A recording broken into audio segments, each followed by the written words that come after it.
Hoy la Virgen de las Nubes, propiedad del Museo del Prado, que la compró en los años 50 aproximadamente, y que está actualmente depositada aquí en Badajoz, en el Museo de Bellas Artes. Este cuadro fue descubierto en el año 1953 por el americano Martin Soria, un biógrafo también de Zurbarán, un seguidor incondicional de su pintura, y él piensa que este cuadro de la Virgen de las Nubes, que es estaba situado en el retablo de la Iglesia Mayor de la Virgen de Granada, pero bueno, tanto Odil de Lenda como tanto Enrique Valdivieso, el profesor de Sevilla, consideran que era un cuadro demasiado simple para que estuviera presidiendo el retablo principal de la Iglesia de la Granada, y todos apuntan que es posible que fuera el cuadro que pintó para la Puerta de Villagarcía, porque además, al estar al aire libre, si ven ustedes la fotografía de la izquierda, verán que estaba muy deteriorado, porque posiblemente estuviera en el exterior, ¿no?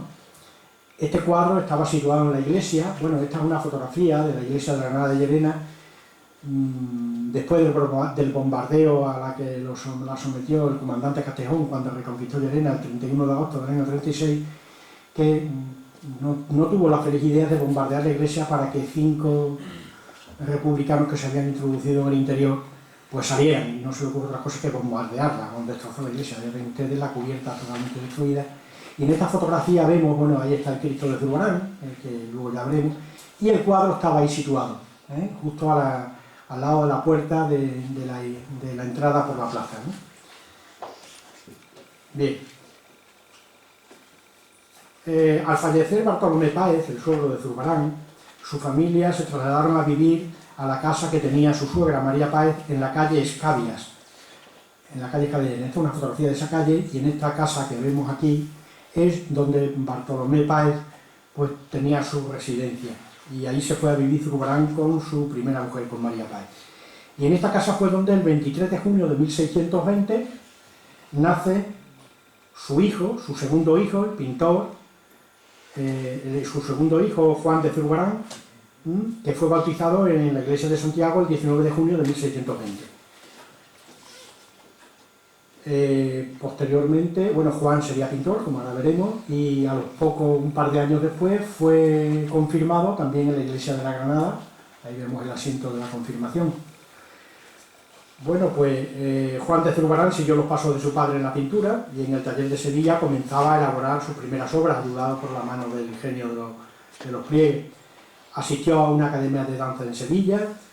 Allí firmó algunos contratos para la realización de 2 pinturas con destino a la cofradía del Rosario de Carmona, que no se conservan. Y Juan contrajo matrimonio en el año 1641 en la capital hispalense con María de Cuadro. María de Cuadro era hija de un acaudalado mercader sevillano, y con la que tuvo varios hijos. Juan falleció a los 28 años, víctima de la peste, el día 8 de junio de 1649, y fue enterrado en la parroquia de Santa Cruz. Como es lógico, bueno, Juan de Zurbarán fue un pintor magnífico, sobre todo de bodegones. Durante la exposición que ha habido en el Thyssen ha habido varios cuadros que se han expuesto allí. Este bodegón de cestos con manzana, por ejemplo, este cuenco de porcelana con algunas peras, y este que es ideal, es un cuadro precioso, pequeñito, con este plato de uvas que dan ganas de cogerla, es una cosa increíble. Felipe Lorenzana, cronista de Fuente de Canto, pues me proporcionó este contrato, que estaba destinado a decorar unas andas para la iglesia y para la iglesia de Fuente de Cantos, ¿no? Pero desgraciadamente ni se conservan las andas, ni tampoco un cuadro que también le fue encargado unos meses después. Zurbarán no dejó de hacer vida social en Llerena y asistió a la boda de su cuñada Isabel Páez, que contrajo matrimonio. Isabel Páez se casó en segunda nupcia, la primera con Francisco de Alba, era natural del Valle de Matamoros y vecino de Zafra, era un escribano, un notario de allí de Llerena, y al quedar viuda pues se casó al poco tiempo con Francisco de Zurbarán.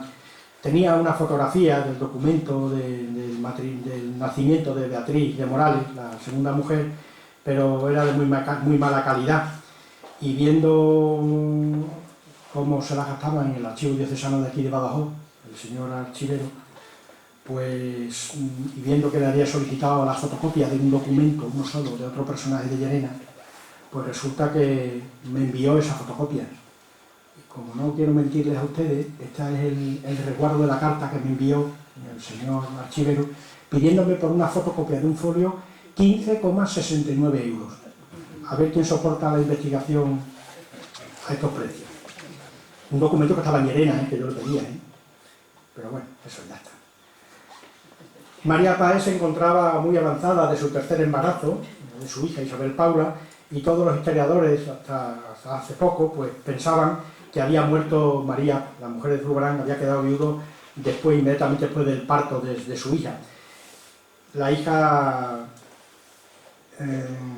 nació el 13 de julio de 1623, y es curioso porque, hablando con la relación de los judíos conversos, los testigos de ese bautizo fueron Alonso y Luis de Cazalla. La familia Cazalla era una familia conversa de Llerena, de las más influyentes, ¿no?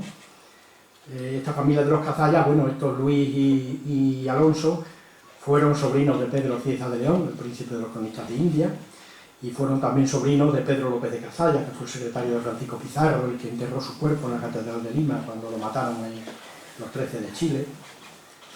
Y bueno, pues efectivamente María, la mujer de Zurbarán, no murió de parto.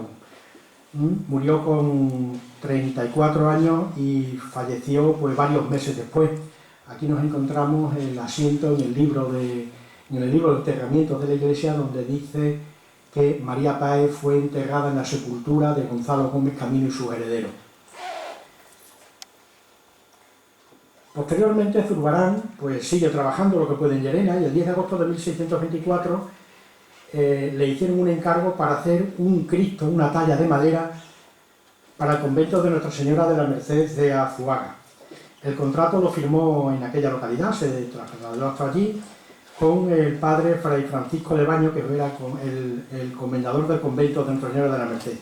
Y se obligó a hacer, leo literalmente, un Cristo natural de 2 varas de alto de madera, de embarnizado de encarnación mate y la cruz labrada con cáscara, todo hecho y acabado con toda perfección para el día de San Francisco.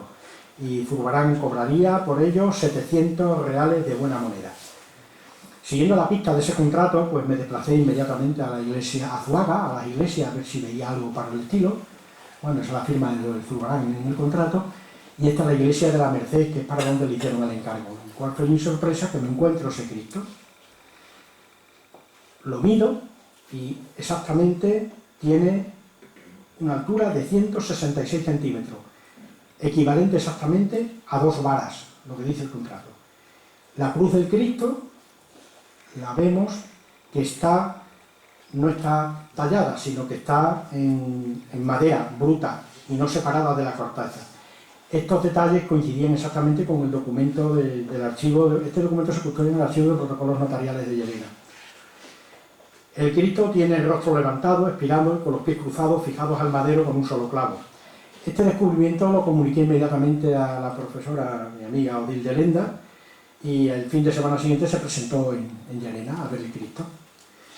Y estuvimos viéndolo, ella hizo un estudio de in situ y llegó a la conclusión de que tenía la misma talla que los Cristos que pintó Zurbarán en aquella época.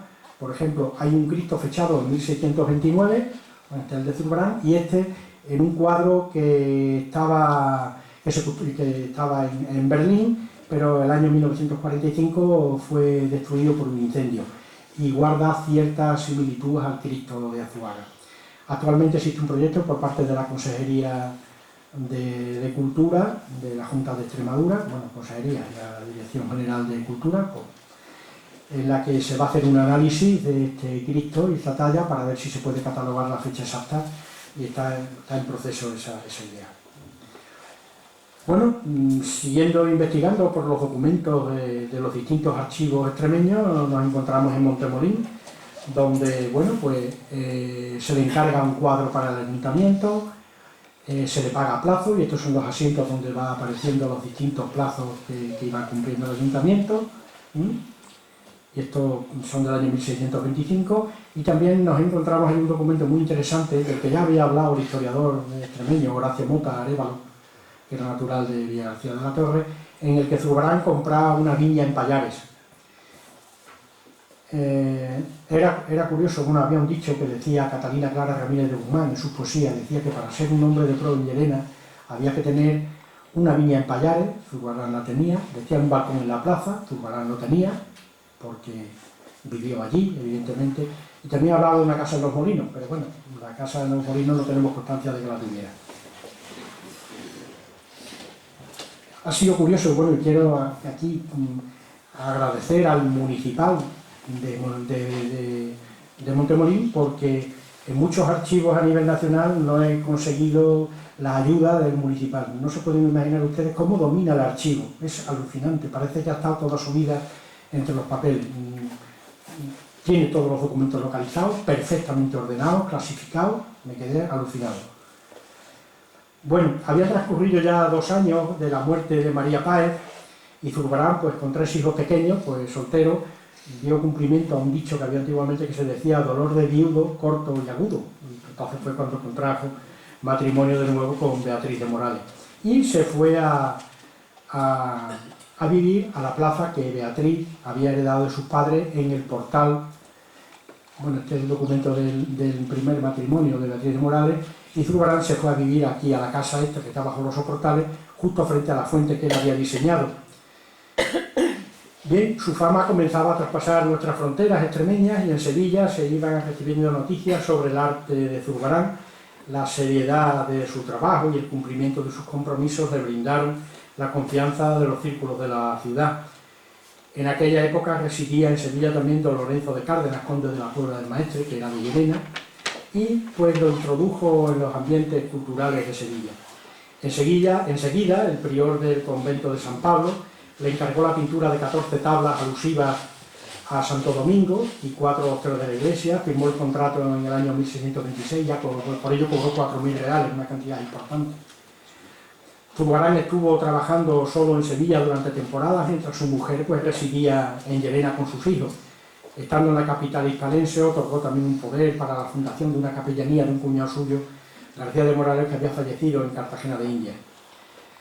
También atendió inmediatamente a los donativos que el rey Felipe IV hizo en el año 1625 y en 1628.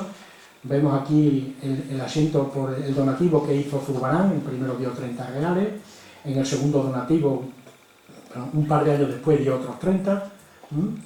Y bueno, pues enseguida ya recibe otro encargo importante de Sevilla, del convento de la Merced Descalza, y entre esos cuadros, bueno, pues está esta visión de San Pedro Nolasco.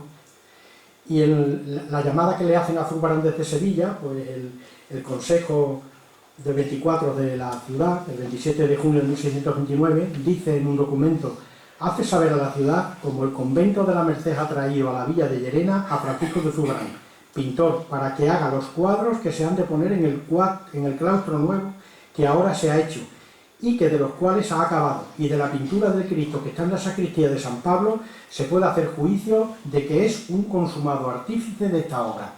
Este es el Cristo de Zurbarán, que estaba en el convento, en la sacristía del convento de San Pablo, actualmente en la Madalena, y que, bueno, en el año 1954 lo compró un judío americano y lo donó al Museo de Arte de Chicago, y está en Chicago. Este es el mejor Cristo que tiene pintado Zurbarán. Desgraciadamente no podía verlo, pero tiene que ser, por la fotografía es impresionante. Cuenta Palomino, un historiador de Zurbarán, que cuando este Cristo estaba en la sacristía de San Pablo, cuando los monjes abrían la ventana que daba al patio, entraban los gorriones y se querían poner de pie en el madero. Dado el realismo de la pintura, los pájaros pensaban que era una talla, que era una escultura, debido al realismo de este Cristo. Bueno, ya en 1636, estando ya en Sevilla, Zurbarán llega, después de volver de Madrid y de realizar las pinturas de Hércules en el Palacio de Buen Retiro, pues concertó con el entallador sevillano Jerónimo Velázquez y con Cristóbal de Caperuza, que eran también mayordomo de la iglesia de Granada, la ejecución de un retablo para la iglesia de la Granada. Y decía el contrato, que se conserva, bueno, el contrato firmado por Zurbarán, que se conserva en el archivo municipal de Llerena, que llamaron a Zurbarán por ser el primero y más insigne en el arte de pintar que hay en el reino y pintor de su majestad. Las pinturas que decoraban ese retablo mayor de Llerena, pues es difícil averiguarla porque en el contrato no describe cuáles son las imágenes que debe de representar. Bueno, estas son las firmas de Jerónimo Velázquez ahí a la izquierda y de Francisco de Zurbarán en el contrato de la iglesia, que se hizo para la iglesia, bueno, la iglesia de Granada, que ustedes ya todos conocen, y pensamos que el Cristo que tenemos en Llerena, actualmente en la capilla de San Juan, que fue restaurado en el año 1998 por la Consejería de Cultura de la Junta de Extremadura y gracias al empeño del anterior consejero, don Francisco Muñoz, que hizo todo lo posible para que fuera restaurado. Lo restauró una restauradora del Museo de Arte Reina Sofía de Madrid, Ana Irureta Goyena, y el proceso de restauración fue seguido por la profesora Odile Lenda, que venía de París de vez en cuando a ver cómo iba el proceso, y a criterio de ella salió el segundo mejor Cristo que pintó Zurbarán en toda su historia. Actualmente lo conservamos en Llerena, en la capilla de San Juan de la iglesia de la Granada. Otro de los cuadros que pudo formar parte de ese retablo fue el Martirio de Santiago, que se conserva en el Museo del Prado y que también está expuesto en la exposición del Thyssen. Y también formaba parte de ese retablo este Cristo bendiciendo, que también está en el Museo de Bellas Artes de aquí de Badajoz. Este entró en el mismo lote que la Virgen de las Nubes que vimos anteriormente y actualmente está aquí en el museo. Esta era la puerta del retablo, la puerta del sagrario del retablo, 20 de las bisagras y la llave. Bueno, pues Zurbarán, durante el tiempo que se estaba realizando las obras del retablo, pues iba con frecuencia en Llerena y allí pues compareció ante notario para firmar la escritura de la venta de la casa que era de su mujer, Beatriz de Morales, pero bueno, esta venta le salió un poco rana porque la vendió sin consentimiento de su hija Isabel Paula, porque en el testamento de Beatriz de Morales le había hecho un legado de una parte indivisa de esta casa. Entonces la hija pues se enfadó muchísimo, le puso un pleito a su padre, se lo ganó y Zurbarán tuvo que hipotecar una heredad de viñas y lagar en Sevilla que tenían propiedad para poder pagarle a su hija el importe del legado que le había hecho su madrastra. Bien, bueno, pues siguiendo también los pasos por Zurbarán en Llerena, pues tenemos en Extremadura tenemos el retablo de la Candelaria de Zafra. Este retablo fue descubierto por la señora Caturla. Desgraciadamente el documento por el que se contrata no se conserva porque fue destruido durante la Guerra de la Independencia. Bueno, y también tenemos el conjunto impresionante de Guadalupe, con la misa del Padre Cabañuela, y esta apoteosis de San Jerónimo, o la perla, que se le llama, y se da la circunstancia de que Zurbarán pues, nunca estuvo en Guadalupe. Toda la pintura la hizo en Sevilla, en su taller de Sevilla, y era transportada en carros. El documento del pago a los arrieros para transportar las pinturas se conserva en el archivo del monasterio. Este cuadro estuvo durante la celebración del simposio sobre Zurbarán en el año 1998, estuvo en Fuente de Canto. Es la única vez que se sepa que ha habido un cuadro original en Fuente de Canto de Zurbarán y lo pudimos contemplar allí durante todo el día. Bien, bueno, ya para terminar le voy a leer un pequeño párrafo de la opinión que merece Zurbarán a la profesora Odile Lenda, en la que dice que el arte de este extremeño, tan legible y monumental, con sus formas esculturales y su profunda espiritualidad, se sitúan en el primer plano del fecundo siglo de oro español. Nada más, muchas gracias por su atención.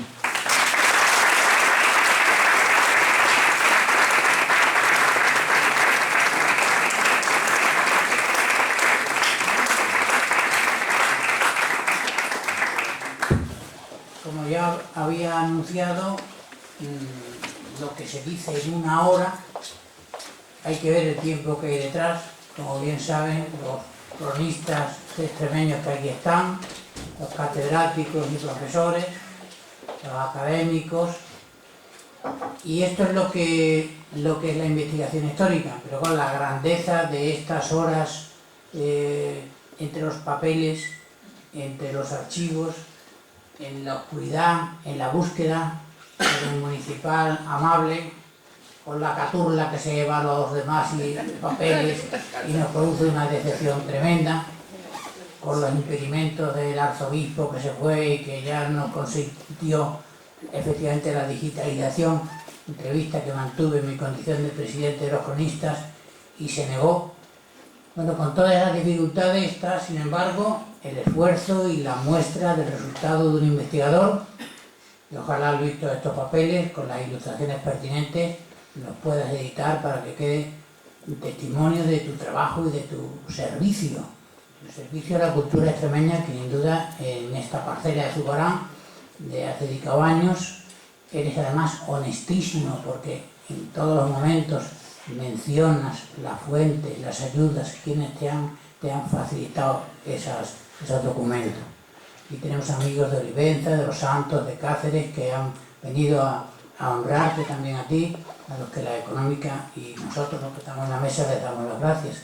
Y si alguna persona pues quiere hacer algún comentario, alguna pregunta o algo, pues todavía tenemos un momentito.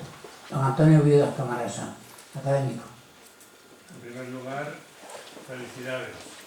Gracias. En segundo lugar, me ha encantado oír en tu voz la caturla. La caturla. La primera vez que oí ese apellido fue a un entusiasta de la caturla, don Carmelo Solís. Hoy, cruzándome con Limpo sin saber que era Limpo, recordé la primera vez que vi la Catedral de Badajoz. Han pasado muchos años. Felicidades, porque la Real Academia de Extremadura, recuerdo vagamente que tuvimos una sesión pública en Fuente de Cantos. Y ya no recuerdo más. Sé que el actor fue Carmelo Solís, el canónigo, archivero. No sé si vino la caturla entonces, no, si era académica de honor o lo que era, pero la caturla era algo importante. Bien, algo tan importante que la intrahistoria me encanta, y ver la cara buena de la caturla en la voz de Carmelo Solís y ver la realidad humana que tenemos todos de quien se lleva un documento, está bueno de conocerlo. Lo ideal sería ahora encontrar esos documentos donde están. Pero viendo lo que es la investigación, yo me he enterado hace 24 horas que ibas a dar la conferencia, por la invitación que me ha mandado alguien, no sé quién ha sido, Feliciano. Y entonces me enteré, me parece que a las 2 de la tarde de ayer, y dije, yo mañana estoy en Badajoz. A las 8 decidí, voy a Badajoz. Ha valido la pena venir. Porque ver aquel boato de la academia, con Marino Barbero, guiado por Manuel Terrón, Carmelo Solís, no sé si se publicó un libro también, me parece, Fuente de Cantos, seguro que la alcaldesa nos podrá decir la fecha. No se llevaron a esa casa, parece esto una película de detectives, ¿no? Que no es la casa. Y sobre todo, ir a las fuentes. Si la caturla dio datos y se escondió los documentos, y tú has descubierto que los documentos de la caturla son ciertos, ahora está donde está. Y luego, como amante de la cultura popular, me ha encantado 166 centímetros, ¿no? Y has dicho, sí, la vara. Son 2 varas. Yo que he luchado por ver la vara jaquesa, la tengo retratada, y he divulgado todo lo que he podido, la vara de Zafra, y que ahora mismo, como no hay internet aquí, en mi móvil, que es una patata, no he podido ver cuánto mide, pero creo que mide 82, ¿no? 83. Sí, 86, pero es la vara castellana, la que habitualmente se usa por aquí, por estos contornos. Sí, porque es la de Zafra, no vara Sí, castellana. pues no sé si será la de Zafra, pero Pues el dato exactamente... a mí hoy, en que he leído el mejor editorial de España en el periódico La Vanguardia, y aconsejo a todo el mundo que lo lea, me ha recordado, curiosamente, la verdad de las dos Españas. La vara de Zurbarán, la vara castellana de Zafra y la vara jaquesa del norte. Muchas gracias, don Antonio. Fíjate, Muchas gracias por todo, y evidentemente le conocía a usted como una gran persona y un serio investigador. Muchas gracias. Y desde luego hoy, para mí, ha demostrado que sabe ir a las fuentes y sabe transmitirlo. Muchas gracias. Muchas gracias. ¿Alguna otra intervención o algún comentario breve de alguna persona? Don Rogelio.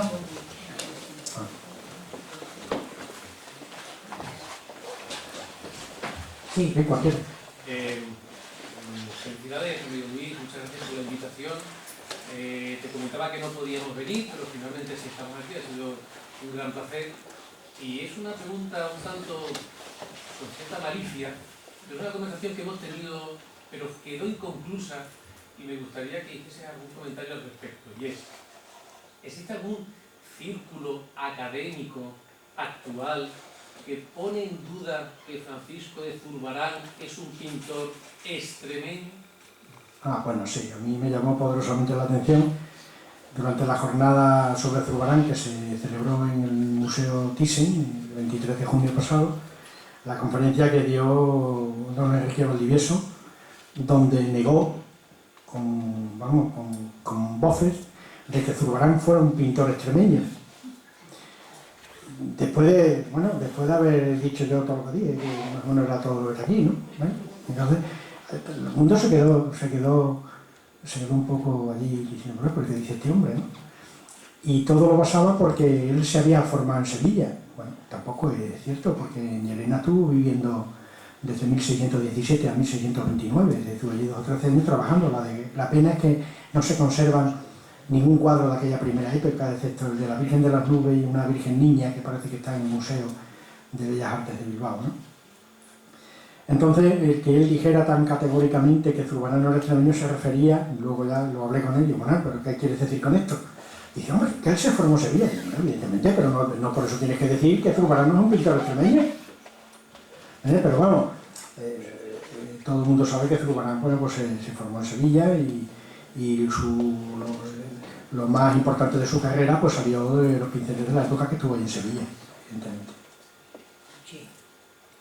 Yo también quería felicitarte por la conferencia, la verdad que gran trabajo. Y muchas gracias.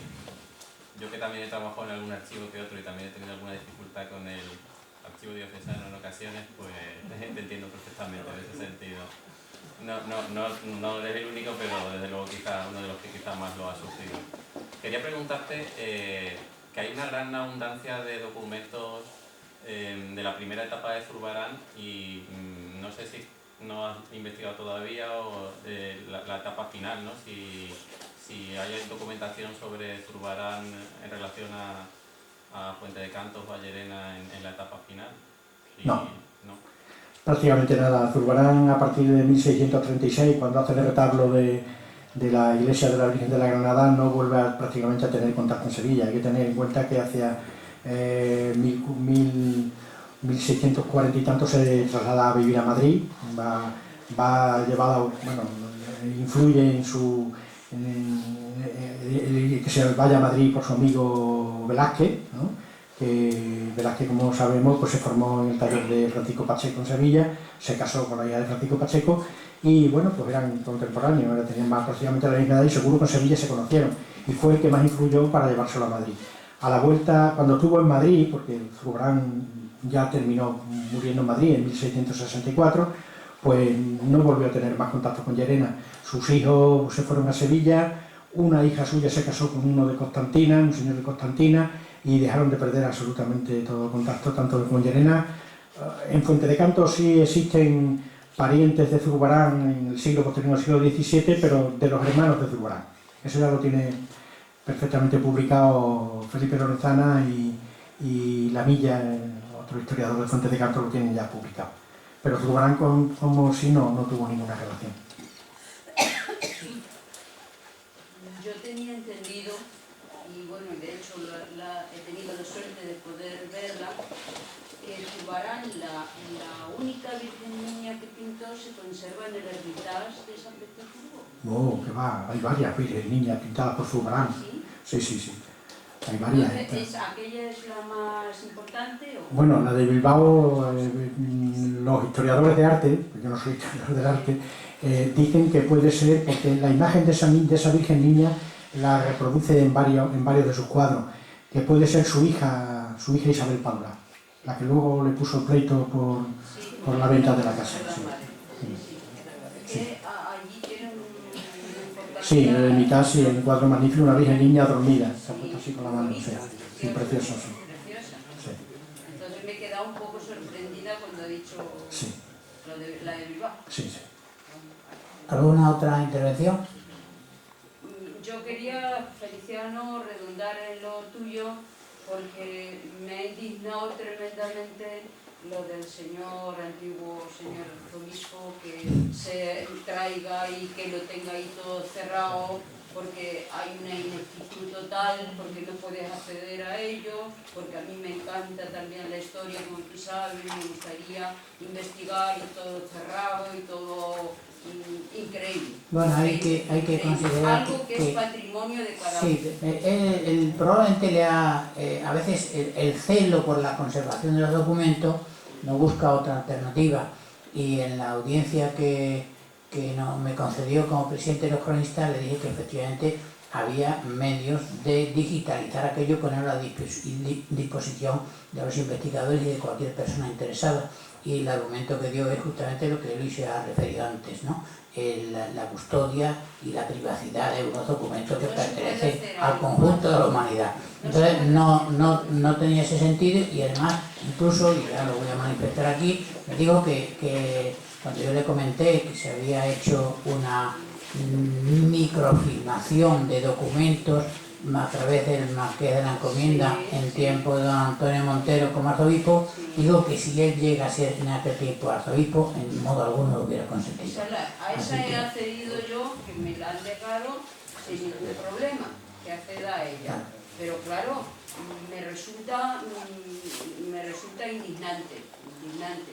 Bueno, esperemos que se resuelva en el futuro. ¿No podríamos hacer algo más actualmente? Mire, en todos los medios de comunicación lo hemos expresado por activa y por pasiva. Hemos hecho, exposiciones motivadas de la barbaridad. Yo lo llamo, ya sin tapujos ninguno, que es un expolio. Sí.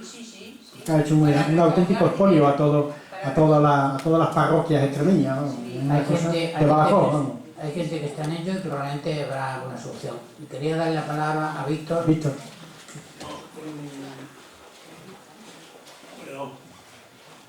Una frendilla. Que hemos retomado desde la asociación la iniciativa tuya, y en este momento estamos pendientes de una entrevista con Pérez Urba, director general de Patrimonio, para ver si ofertándole de nuevo la digitalización gratuita de los documentos pudiera conseguirse. Yo creo que ahora las perspectivas son no tan oscuras como decía el señor Arracín.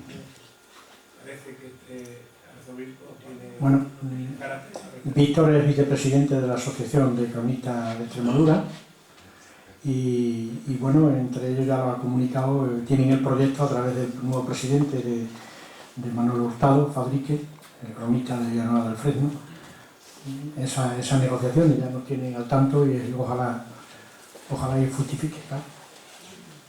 Bueno. Pues muy bien, reiteramos la gratitud al conferenciante y agradecemos la atención con que han seguido la exposición tan interesante que ha tenido lugar en la Económica esta noche. Por último, yo quiero dar... Muchas gracias.